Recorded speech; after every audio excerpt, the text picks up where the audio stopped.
This time on Animal Airport, Lisa deals with an aggressive rabbit. Oh, we're a very unhappy rabbit. The Ark gets a rare glimpse of 2 clouded leopards. And Stuart tackles a shipment of poorly packed reptiles. Dead. That was a good start.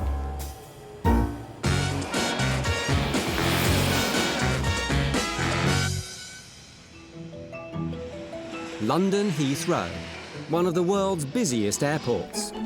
Every year, 500,000 flights arrive and depart, carrying 70 million human passengers and 40 million animals and fish. And while humans report to passport control, the animals head to the Animal Reception Centre, known as the Ark. The Ark is run by 31 members of staff, driving a fleet of vehicles, constantly shuttling animals from arriving flights back to base. This morning, there are 2 VIP guests arriving, a pair of endangered clouded leopards on their way from Singapore to a breeding programme in London. Supervisor Stuart is leading today's early shift. We are chock-a-block at the moment. I do apologise, but we are picking it up, yeah. All right, no problems, bye. Stuart has spent 19 years at the Ark. He's now a supervisor and enjoys the responsibility the role has to offer. The staff always rely on you because you had more experience and been here longer, so you're always looked upon for advice and stuff. I probably do more organising than I used to, but I think we've got a pretty good team, to be honest. The clouded leopards have been offloaded from the plane. They're a dangerous species and need one of the animal health officers to escort them back to the Ark. However, the morning isn't going to plan. We've got 1, 2, 3, 4, 5, 6, 7, 8 flights to cover, and also I've got 2 leopards that need escorting back to base. So I'm juggling everything at the moment. Will has been sent to bring the leopards in, but before that, he needs to collect 2 dogs arriving on separate flights from South Africa. Other collections are being handled by the larger truck. He's found 1 dog, but there's no sign of the second. Will said someone's already picked up that animal that was off the 234. And he hasn't been able to get to the big cats. No, mate, it's going to take you ages. I'm going to have to sort someone else to go out for that. All right, mate, cheers, bye. The leopards can't sit unattended on the airport. For Stuart, the pressure's mounting. He needs someone to go and get them, fast. Lauren, can you shoot out to escort the leopards back and I'll tell Will, because they're kicking off. So we just need someone to get out there now.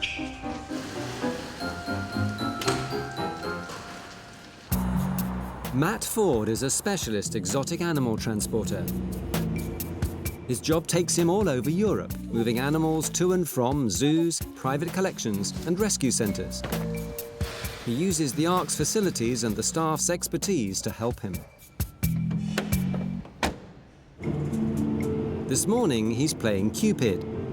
There's a lone male white-faced Saki monkey in a zoo on the Isle of Wight, and keepers at Unveils Zoo in France have found him a possible mate. She's going to join the male that's already there for part of the breeding programme. We need to do it as quickly as we possibly can because obviously it's in the animal's interests to be in transit for as short a period of time as possible. So what we're actually going to do is split its journey on this trip and it'll rest overnight tonight at the Animal Reception Centre at Heathrow. From leaving Heathrow, coming down to France, back up to Heathrow, then over to the Isle of Wight and back again, it's going to be around about 1,300 miles. Originating from South America, the white-faced Saki monkey is a vulnerable species due to its habitat being destroyed by humans. So captive breeding programs help ensure the future of these monkeys. Oh, hello, my lovely. The keepers are going to transfer it from their box to our box. She's quite new, not very Experience. used, yeah, experience. Faut juste essayer d'éviter qu'elle grimpe en l'air.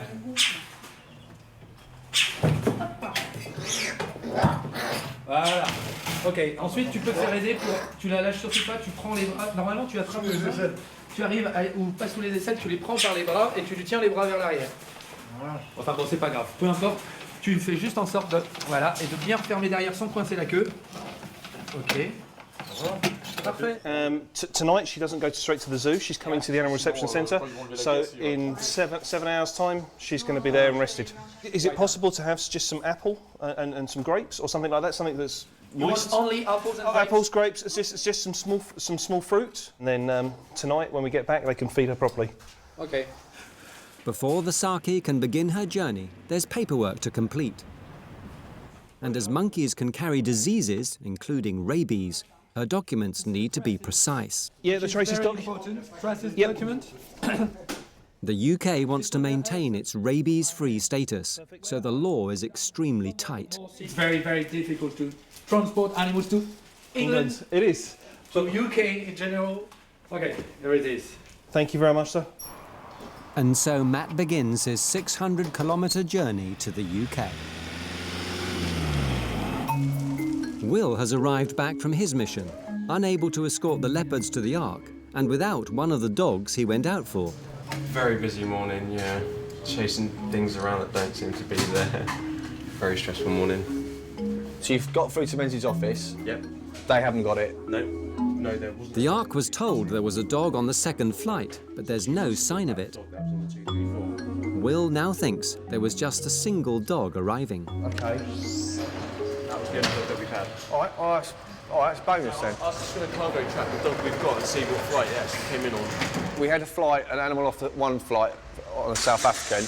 Then they called and said they've got another animal on another flight, but we think that it was just the original animal in the first place, which sent us round the entire airport looking for it.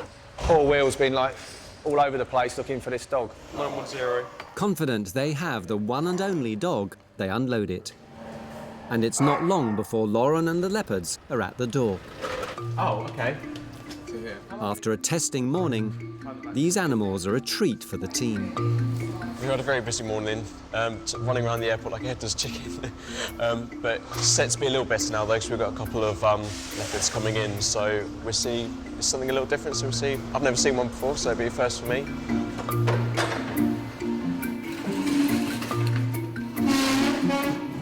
Animal Health Officer Mel is excited to see them, but she doesn't want to do the heavy lifting. Do you think you can lift it with me? No. You're feeling strong? Well, have you seen... I mean, seriously, let's not even joke about this. We need to get some actual men that aren't me. I said me, not you, me. Clouded leopards are relatives of the prehistoric saber-toothed cat. They're very rare and are renowned for being extremely aggressive. The staff don't want to cause unnecessary stress, but they need to check the animal's health. Animal Health Officer Will is more of a dog fan, but even he's looking forward to getting a glimpse of these rare felines. So this one's the male. Not very happy.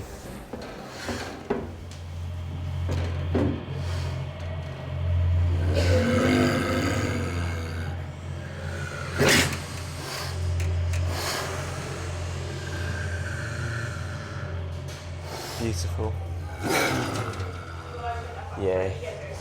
He's not very happy, he's quite stressed out, bless him. They are doing everything they can to breed them in captivity, but they do have a problem with males trying to kill the females after they mate, which they're working on. So hopefully these two will make some cubs and increase the numbers. The pair of leopards are angry, but in good condition. I mean, it's just to be expected. She's a little bit stressed out. So we'll leave her be in her box so she can calm down a little bit. And hopefully she'll be picked up fairly soon so they can get on their way and get out the boxes. Tens of thousands of animals fly into Heathrow each year. Most of these are people's much-loved pets. It's not cheap flying animals around the world. Transporting a pet can cost 3 times more than a human ticket. Yeah, it's an expensive business. And obviously there is money out there still because there's a lot of animals that we're dealing with every day. But it's not just pet cats and dogs that cost owners a lot of money. a rabbit has arrived from the Middle East. It's come a long way, yeah, from Abu Dhabi. It has to do 6 months quarantine. Obviously someone's pet. Yeah, someone really, really loves it. Definitely to pay that kind of money, because that would be expensive as well. Good couple of £1,000, I'd say, maybe more. It's family at the end of the day. Rabbits can't be issued pet passports, so there's no option but for this one to go into quarantine for 6 months. The quarantine kennel will come and collect him and take him back to his bigger home for the next 6 months. The rabbit's ride to quarantine has arrived, and it's Lisa's job to get it into its box. It should be a straightforward task. Most pet rabbits are friendly and quite happy being handled. Happy? Oh, yes, you are. Hello, you're gorgeous.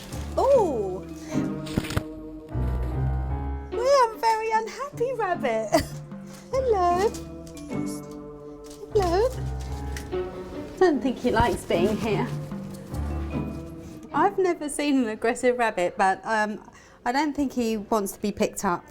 I think he's kind of had enough of travelling and ready to move on, because I went down to say hi and he just leapt at me. Rabbits may look cute and cuddly, but when scared, they can turn aggressive. The boisterous bunny is boxed up and heads off to quarantine, where it will have 6 months to calm down. Say bye-bye to the rabbit. Bye. Bye, Mr. Rabbit. Matt Ford and the Saki monkey have been on the road for 9 hours and are covering huge distances. So tonight she's going to be staying at the Animal Reception Centre at Heathrow, because at least that way she can have a bit of a rest in her box, and then early tomorrow morning we'll head off with her again, and she'll be at her zoo by about lunchtime tomorrow. At the Ark, Stuart has just taken a call from Matt with an update on the Saki monkey. They're quite unusual, don't get them through very often, and quite unusual in collections as well. So quite excited to see one actually. After travelling for 12 hours and over 1,200 kilometres, Matt and the female Saki monkey are finally back from France. You all right? How you doing? Knackered? All right, I am knackered. And what time are you picking it up? Oh, about 6:30. 5-6 hours. Time. Can't stay at you. Matt heads off to get some rest, but there's no rest for Stuart. He needs to prepare dinner for the overnight guest. Fruit. Locust, then we've got a bit of apple and some grapes. I always love grapes, primates, because as I said, it's quite got a high sugar content.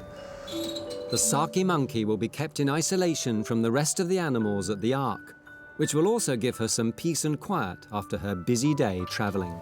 We're using basically this as a stop-off, just to rest Matthew and obviously her as well. She's left to sleep before having to catch a ferry to the Isle of Wight in the morning, where her future partner is waiting. The Animal Reception Centre is open 24 hours every day of the year, and shipments from all around the world can arrive at any time. Tonight, a large reptile consignment has come in from Togo. Stuart needs to check it in before its connecting flight in the morning to the United States. And within it are some of his favourite species of animal, colour-changing chameleon. He recognises the exporter's details, and it immediately sets alarm bells ringing. We've had a few problems in the past with shipments from this country. Checking the chameleons out first, because these are the type of animals that generally don't travel too well. We have had occasions where quite a few chameleons have been dead on arrival. And ideally they should be hung up really and had something for them to hold on to, but dead. That was a good start. Stuart's initial concerns are justified. Generally chameleons don't do well because they get dehydrated quite easily. That's another one that's dead.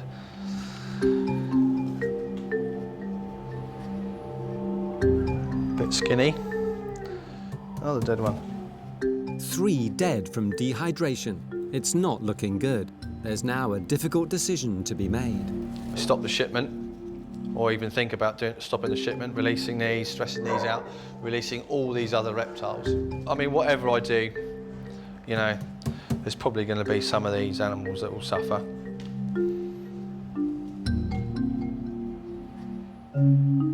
Some reptiles are bred in captivity, but most are caught in the wild. Like the chameleon shipment Stuart is checking. He's now counting the casualties of this lucrative trade. 1, 2, 3, 4, when I've checked, over 20. So, you know, it's not great. The process of catching wild reptiles can be a long one. You might have like 10 or 15 trappers, and they'll all supply reptiles to one, you know, a guy in toga. He'll hold them for a little while and then give them to another dealer. And it could be, you know, like weeks before they actually get shipped out. You buy wild-caught reptiles, you know, it's a price that, unfortunately, you have to pay. Animal health officers have to deal with a side to the pet trade the general public don't often see. It is a frustrating part of the job because chameleons are one of my favourite reptiles. But you do, just like you would as a doctor or a nurse, you just tend to switch off and just deal with it, really. As Stuart continues his inspection, he's relieved to find more and more healthy chameleons. He'll probably be all right once he warms up a bit. Nice big chunky one. The decision's becoming easier. You know, I've got to make the judgment call whether, you know, is that shipment that bad? Which, from my opinion, no, it's not. I've seen a lot worse. Allowing the chameleons to continue their journey to the United States gives them a better chance of survival. The dead are packed back into the crate so the importer can see what's happened. Stop it smelling a bit. Stuart then seals the rest of the boxes and can send them on their way. Heathrow Airport covers over 8 square kilometres, and the ARC staff have to navigate many miles of roadway between planes that crisscross. Animal Health Officer Anna is on the morning rounds. She has to get to 2 flights that have both already landed. We need to try and make sure they're off the flight and then back to the animal reception centre as quick as possible. Anna has been at Heathrow for 3 years. She knows the airport like the back of her hand. You get to know where most of the flights are going to land. Terminal 1 and Terminal 3 are fairly close together with me driving around the airport, so hopefully it won't be too bad. First on board the van is Roxy, the border collie, who's flown in from Tel Aviv. I might need some mussels. OK? Thank you very much. The next pickup is off a flight from Canada. The plane's already on stand, but the dog is yet to disembark. This one we've just got to wait to get the baggage off and baggage back to the belts, and then my doggy will be off in a moment. It turns out to be another border collie, this one called Molly. Both dogs on board, Anna can now head back to the ARC. Already at the ARC is another dog, Charlie the collie crossbreed from Atlanta. But he has a problem. Animal Health Officer Anne is trying to get to the bottom of it. Somebody here has read his chip and recorded it, but looking at his certificates, the chip number doesn't match, it's totally different. So I'm just going to go over to the kennel, see the dog, and take a chip reader in and see if I can pick up this other chip number. If I can't find the microchip in the dog, it's a really big issue, so it's potentially a big problem. Anne has worked at the ARC for 11 years. She loves working with the animals, but doesn't enjoy it when things go wrong. Hello. She needs to find Charlie's microchip. Good boy. Oh dear. The normal chip reader hasn't worked, so she tries every chip reader in the building. In very rare circumstances, chips break or even leave the body. For the ARC team, it makes no difference. The problem with this situation is that We have no way of knowing for sure that he's had a rabies vaccination.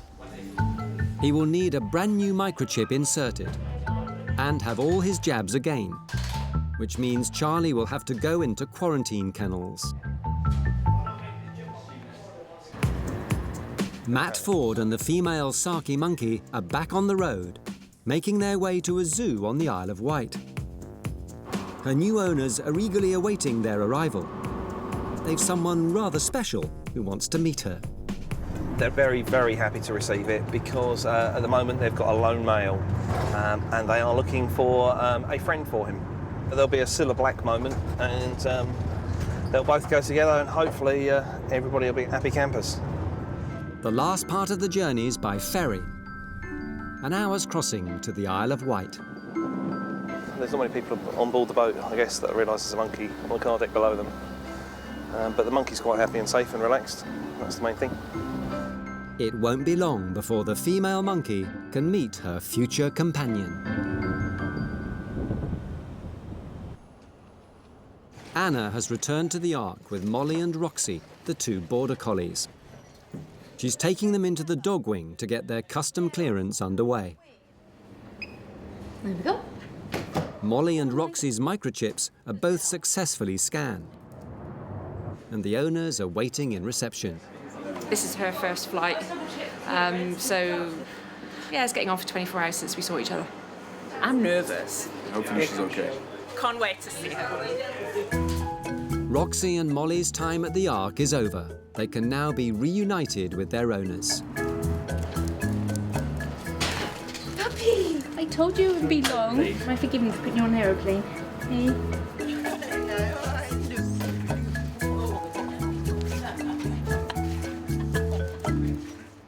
But there's no happy reunion for Charlie. His owners have just been informed about the problem with his microchip. Understandably, the owner's very upset. She's actually arranging quarantine now, so once we know which quarantine kennels Charlie's going to go to, they'll be able to pick her up. Charlie won't be reunited with his owners for at least a month. Matt and the female white-faced Saki monkey are coming to the end of their massive 2-day, 2,000-kilometre journey. They've reached the Isle of Wight, which will be the monkey's new home. Her keeper, Rachel, is pleased to see them both. Been waiting a couple of years to get a female for our male, Mr. Saki, so we're really excited and we can't wait to put them together. But the course of true love never did run smooth. Mrs. Saki won't meet Mr. Saki today. She has to spend a month in isolation at the zoo, ensuring she doesn't pass on any unwanted diseases. So going here for 30 days, she'll have a quick check-up by the vet, and then once she's done her 30 days, she'll go in with the male.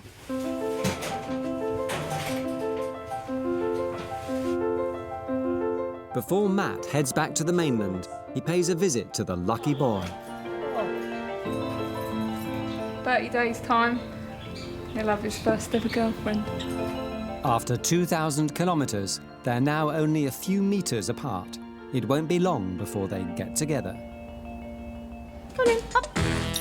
Charlie was sent to a quarantine kennel and was reunited with his owners after a 30-day stay.